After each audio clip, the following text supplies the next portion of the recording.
नमस्ते। सभी को सादर प्रणाम। सुभाषित और पहेलियों की श्रृंखला को आगे बढ़ाते हुए आज हमारा दूसरा भाग प्रस्तुत करता हूँ। शुरू करते हैं। यहाँ पर आप अपने स्क्रीन पर पटल पर देख सकते हैं हमारा चौथा शुभ सुभाषित। कर्तव्यम एव कर्तव्यम प्राणैः कंठगतैरपि अकर्तव्यम न कर्तव्यम प्राणैः कंठगतैरपि। तो इसका अर्थ प्रस्तुत करने से पहले इसके कुछ शब्दों के ऊपर हम ध्यान देते हैं। कर्तव्य जो शब्द है इसमें उसके चार रूप हैं, चार बार आता है। पहली पंक्ति में दो बार, दूसरी पंक्ति में भी दो बार, और फिर पहली और दूसरी पंक्तियों का आधा उत्तरार्ध भाग जो है वो प्राणैः कंठगतैरपि और प्राणैः कंठगतैरपि। ये काव्य की एक शैली होती है, एक अलंकार होता है। ठीक है, तो इसके अर्थ पे हम आते हैं। कहते हैं कर्तव्य जो हमारा होता है, जो हमें करना चाहिए या हमारे द्वारा किया जाना चाहिए वैसा कोई कार्य, वो हमें हर परिस्थिति में करना ही चाहिए। कर्तव्यम एव कर्तव्यम प्राणैः कंठगतैरपि। चाहे हमारे प्राण निकलने वाले हो हमारे कंठ से, जो प्राण हमारे शरीर में रहते हैं गले से ऐसे बाहर, हम मरने ही वाले क्यों ना हो, लेकिन हमें अपना जो कार्य है, जो हमें हमें करना चाहिए, हमारा जो कर्तव्य है उसे करना ही होता है, उसे करना ही चाहिए, चाहे हमारे प्राण क्यों ना चले जाए। और दूसरे पंक्ति में कहते हैं अकर्तव्यम न कर्तव्यम प्राणे कंठगतैरपि। जो हमारे द्वारा नहीं किया जाना चाहिए, जो हमें कभी भी नहीं करना चाहिए, वो हमें कभी भी नहीं करना चाहिए। प्राणे कंठगतैरपि, चाहे हमारे प्राण क्यों ना हमारे शरीर से निकल जाए, चाहे हम मरने ही क्यों ना वाले हों, लेकिन हमें वो कार्य कभी नहीं करना चाहिए जो हमें, हाँ, निषिद्ध किया गया है हमारे लिए। जो कार्य हमें हमारे लिए निषिद्ध है वो कभी नहीं करना चाहिए। जो हमारे लिए बुरा है, जो कभी करने को नहीं कहा गया, इससे दूर रहने को कहा गया, वो कभी भी नहीं करना चाहिए। तो ये है हमारा पहला सुभाषित आज का। दूसरे सुभाषित की ओर बढ़ते हैं। परोपकार कर्तव्य प्राणैरपि धनैरपि परोपकारजं पुण्यम न स्यात् प्रतुष्टैरपि। यहाँ पे भी आप देख सकते हैं कर्तव्य शब्द आ रहा है। तो इसका अर्थ, इस श्लोक का अर्थ है परोपकार कर्तव्य। परोपकार मतलब, पर मतलब कोई दूसरा, कोई अन्य व्यक्ति, कोई अन्य प्राणी पशु जो भी है। परस्य उपकारः, दूसरों का उपकार, दूसरों का भला, दूसरों की मदद, वो हमें करनी चाहिए, करनी ही चाहिए। परोपकारः कर्तव्यः प्राणैरपि धनैरपि, अपने शरीर से, अपने शक्ति से और धन से।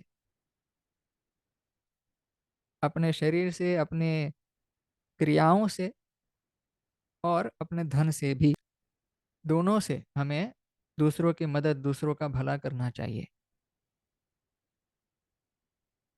और फिर कहते हैं परोपकारजं पुण्यम न स्यात् क्रतुष्टैरपि। परोपकार से प्राप्त किया गया पुण्य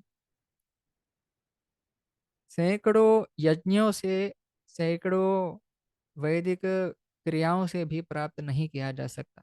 परोपकार करने से जो पुण्य की प्राप्ति होती है, वह पुण्य चाहे हम सैकड़ों यज्ञ, याग इत्यादि कर लें, वो हम प्राप्त नहीं कर सकते जो परोपकार से हमें पुण्य प्राप्त होता है। तो परोपकार हमें हमेशा करना चाहिए, अपने शरीर से, अपनी क्रियाओं से, वाणी से और अपने धन से। कार्यक्रम के अगले पड़ाव पर जाते हैं। प्रहेलिका। पिछले भाग में हमने देखा था, एक प्रहेलिका हमने प्रस्तुत की थी। उसका उत्तर हमने कहा था कि इस भाग में, इस वीडियो में हम बताएंगे।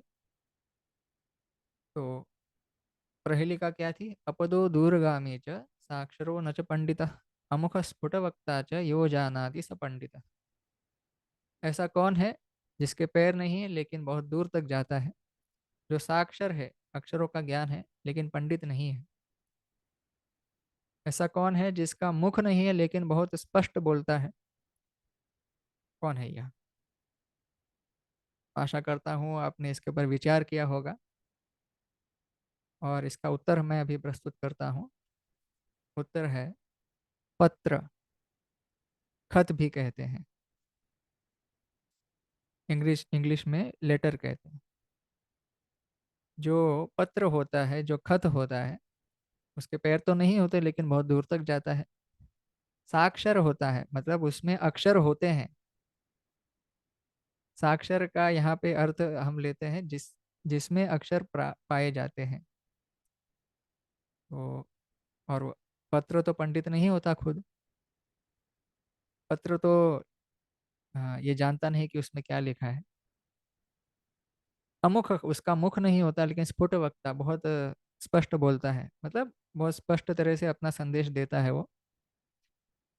ये है पत्र, खत, लेटर।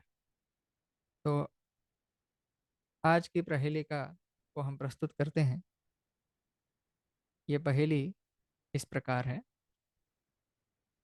कृष्णमुखी न मार्जारी, विजिह्वा न च सर्पिणी, पंचभर्त्री न पांचाली, यो जानाति स पंडितः। ऐसी कौन सी महिला है कृष्णमुखी, जिसका मुख जो है वो काले रंग का है, सांवला मुख है।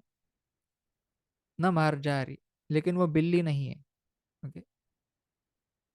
ऐसी कौन है जिसका मुख जो है सांवले रंग का है, काले रंग का है, लेकिन बिल्ली नहीं है? द्विजिह्वा, जिसकी दो जिह्वा है, दो जिह्वा है, दो जीभ है, लेकिन सर्पिणी नहीं है, सांप नहीं है। सांप की दो जिह्वा होती है, लेकिन ये जो व्यक्ति है, इसकी दो जिह्वा है लेकिन ये सांप नहीं है। और ये जो व्यक्ति है पंचभर्त्री है, मतलब इसके पांच पति है, पांच पतियों वाली है। लेकिन यह पांचाली नहीं है, यह द्रौपदी नहीं है। द्रौपदी के पांच पति थे, तो ये इस व्यक्ति के भी पांच पति है, लेकिन ये द्रौपदी नहीं है।